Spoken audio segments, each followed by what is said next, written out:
இப்ப எதுக்கு இங்க வந்த? என்னங்க உங்களை பிரிஞ்சிட கூடாதுன்னு தான் என் உயிரை நான் கையில பிடிச்சிட்டு ஓடி வந்தேன். எனக்காக வந்தியா? புரியலையே. நீங்க எந்த தப்பும் செய்யலன்னு நான் புரிஞ்சுக்கிட்டேங்க. அந்த ரிசார்ட் விஷயத்துல உங்களை ஏமாத்துறது எங்க அண்ணனுங்க தானே எனக்கு இப்பதான் தெரிய வந்துச்சு. என்ன மன்னிச்சிருங்க ப்ளீஸ்.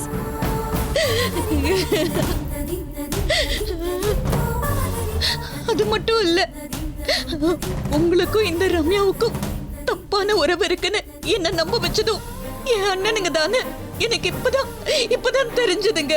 ஐயோ என்னங்க, என்ன மன்னிச்சிருங்க.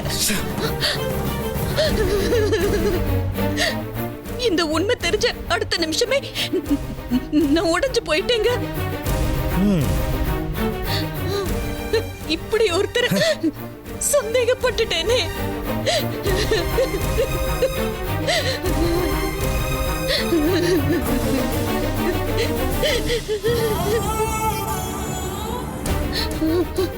அழாதம்மா மாப்பிள்ள. ஆமா, நானும் உங்களை தப்பா தான் நினைச்சிட்டேன். என்னையும் மன்னிச்சிருங்க மாப்பிள்ள. மாமா, என் பொண்ணு திரும்பவும் உங்க கூடவே சேர்ந்து வாழணும்னு நினைக்கிறா. இவ செஞ்சதெல்லாம் மன்னிச்சு திரும்ப அவளை ஏத்துக்கோங்க மாப்பிள்ள. ஆமாங்க, நடந்தது எல்லாத்தையும் நம்ம மறந்துடுவோம். திரும்பவும் பழையபடி புருஷன் பொண்டாட்டியா சேர்ந்து வாழ ஆரம்பிச்சிடலாங்க. இதுக்கப்புறம் நான் உங்களை எதுக்காகவும் சந்தேகப்பட மாட்டேன். நீங்க மனசு வருத்தப்படுற மாதிரி நான் எதுவுமே பண்ண மாட்டேன்.